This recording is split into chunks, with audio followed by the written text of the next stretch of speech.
In the stillness of ancient temples, where shadows danced with light and whispers carried the weight of eternity, there existed a truth so profound that it transcended time itself.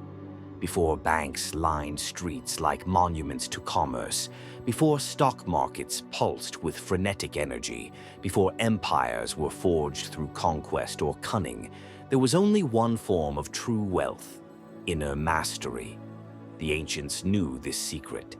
From the sands of Egypt to the riverbanks of India, they understood that what you hold in your inner world calls forth into your outer reality. Pyramids didn't rise by chance. Cosmic geometries weren't etched into stone without purpose. These achievements came from tapping into something timeless, a process of manifestation rooted not in action, but in vision. They built from the inside out. Today, most people chase success backward. They start with external goals, hoping their inner state will catch up. But Brad Jacobs, the billionaire architect behind companies like XPO Logistics and United Rentals, took a different path. He followed the blueprint of the ancients. Before his $5 billion empire took shape in the material world, he saw it vividly within himself. His journey began not with strategy, but with an inner vision so clear, so real, that it felt more tangible than his current life. Brad once said, "Before we bought our first company, we already imagined what the fifth one would look like." This wasn't vague dreaming. It was precision engineering for the soul. He envisioned every detail: the names of the companies, the faces of the people, the energy coursing through the halls, the feeling of standing at the helm of greatness. It wasn't just a dream. It was a blueprint. Brad practiced what the Egyptian initiates called the building of the inner temple. You cannot create what you cannot first embody. Every morning, Brad sat alone in silence. He closed his eyes and rehearsed the future as if it had already happened. He visualized the deals being closed, the earnings generated, the triumphs celebrated. He saw his future self, not as someone distant or aspirational, but as someone who already lived inside that outcome. "I visualized it so often," he said. "It had no choice but to appear." This wasn't casual daydreaming. It was a ritual. Ancient Egyptian initiates repeated sacred mantras until those words became alive inside them. Similarly, Brad repeated his vision until it was encoded into his subconscious mind. And when a vision takes root in the subconscious, reality bends to meet it. But here's the deeper truth. A vision without feeling is just a photograph. What made Brad's visualization magnetic was the emotion tied to it. He didn't merely see the outcome, he felt it. He felt the pride swelling in his chest, the joy radiating outward, the certainty grounding him like roots sinking deep into fertile soil. The ancient yogis believed emotion is the sacred fuel that lifts thought into reality. Brad lit his visions with fire, not desperation, but confidence. This is emotional alchemy. Inner images are transmuted into outer realities, not through brute effort, but through energy. And yet, Brad had another secret weapon: discretion.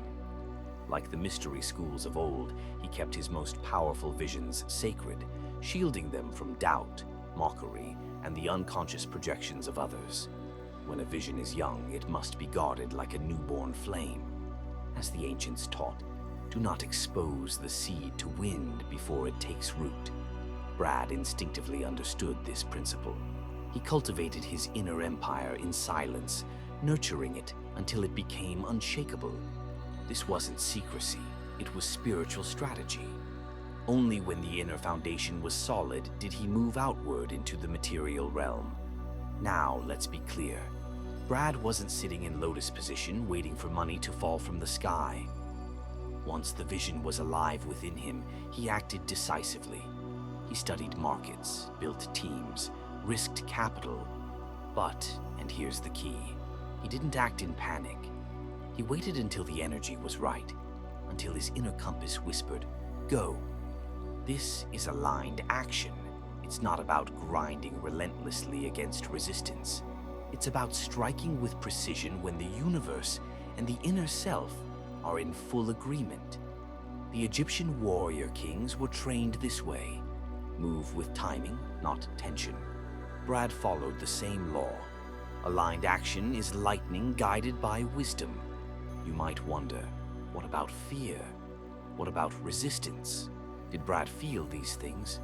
Of course, he doubted. He paused. He questioned.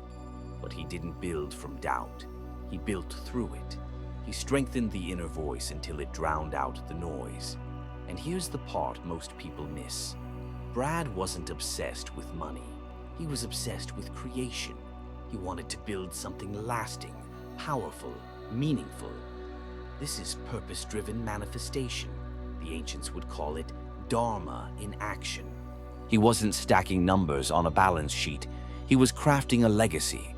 Brad once remarked, "I've always liked big ideas.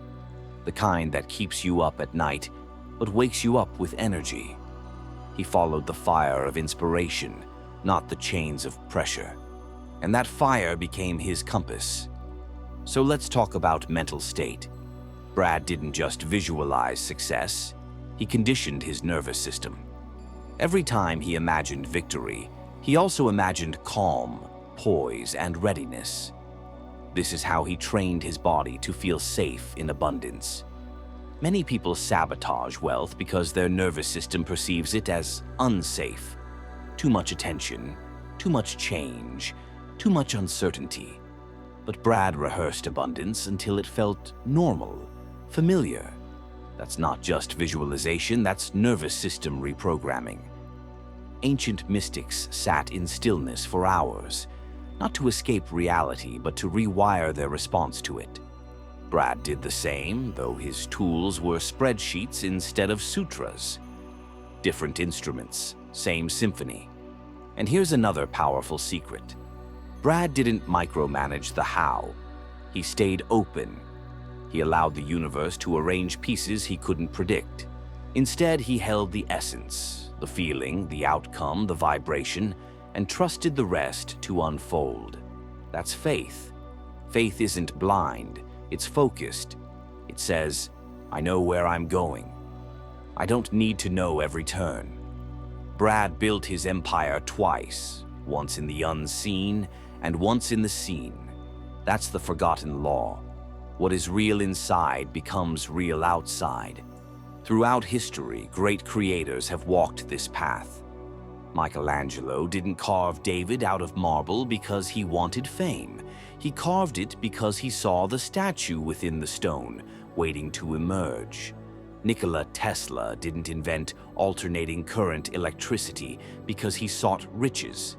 He invented it because he saw the invisible currents of energy flowing around him. Both men embodied the principle of inner mastery. See it first, then bring it forth. Brad Jacobs operated under the same universal laws. His genius lay not in discovering a new formula, but in applying timeless principles to modern business. He combined ancient wisdom with contemporary execution. In doing so, he demonstrated that the rules of creation haven't changed. They've simply been forgotten. So let's decode what Brad Jacobs truly did and the 7 principles of manifestation he followed. Vision, clear and vivid. Without clarity, there can be no creation. Vague dreams lead to vague results. Precision matters. Ritual, daily repetition. Building a habit of visualization trains the mind to align with possibility rather than limitation. Emotion, charged with certainty. Emotions give life to thoughts. Certainty amplifies their power. Action, aligned with energy. Timing is everything. Acting prematurely wastes resources. Acting in alignment multiplies impact. Silence, listening for guidance. The quiet moments reveal the next steps. Noise distracts, stillness directs. Faith, returning to the inner truth. Doubt tests resolve. Faith sustains momentum. Trust the process. Purpose, serving something larger. True fulfillment comes from contributing beyond oneself. Legacy lives in service. These aren't business hacks. These are initiations. Brad walked the same path as ancient sages. He just wore a modern suit. So now, Seeker, what empire lives inside you? Can you feel it? Can you name it? Can you hold it through doubt, through time, until it appears? Because empires aren't built in meetings. They're born in vision, nurtured through ritual, and revealed through time. Imagine waking up each day knowing exactly where you're headed. Imagine feeling the pull of destiny urging you forward. Imagine trusting that the universe conspires to support your highest good. This isn't fantasy. This is the art of manifestation. Start small. Begin with a single goal. Visualize it daily. Feel its completion. Take one step toward it each day. Over time, watch as the invisible becomes visible. Watch as chaos transforms into order. Watch as potential turns into power. Brad Jacobs didn't use ancient scrolls. He didn't chant in temples. But he lived the law. And now, so can you. This transmission has ended. Remember, your inner vision is the beginning of your empire. You were never meant to chase success. You were meant to summon it from the depths of inner stillness. If this transmission has stirred something ancient within you, subscribe now and step deeper into the forgotten wisdom. Because this is only the beginning.